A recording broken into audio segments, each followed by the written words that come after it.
ওই আল্লামা কুতুবউদ্দিন বখতিয়ার কাকি রহমাতুল্লাহ আলাইহি বুড়া হয়ে গেলেন, ইন্তেকাল হয়ে যাবেন। ইন্তেকালের আগ মুহূর্তে খাদেমকে ডেকে বলেন, ও খাদেম, পরকালের পাড়ি জমানোর জন্য আমি রেডি হয়ে যাচ্ছি, সময় বেশি আর বাকি নাই, তবে দুটো ওসিয়ত করে যাই, যথাযথ পালন করবি। এক নাম্বার, ইন্তেকাল হওয়া মাত্র দেরি না করে জানাজা পড়ায় দাফন করে দিবি, কারণ রহমাতুল লিল আলামিনের নিয়ম হলো মাইয়িতের উপরে রাখবা না, তাড়াতাড়ি দাফন করো, যত দেরি করবা ততই মাইয়িতের কষ্ট হবে।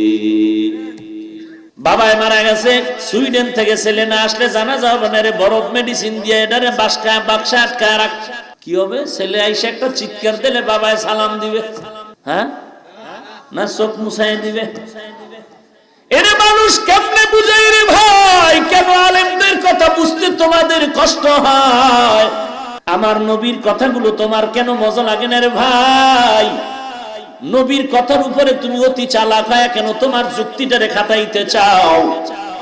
আমার নবী বলছেন মাইয়িতের তাড়াতাড়ি দাফন করে দে, ছেলে আসুক 2 দিন পর আপত্তি নাই, উপস্থিত জনতা নিয়ে জানাজা পড়ায় দাফন করো। ছেলে আইসা বাবার লাশটা জোরে চিৎকার না করে যদি জায়নামাজ বিছায় মাওলার কাছে চিৎকার দেয়, বাবার কবরের আযাব মাফ।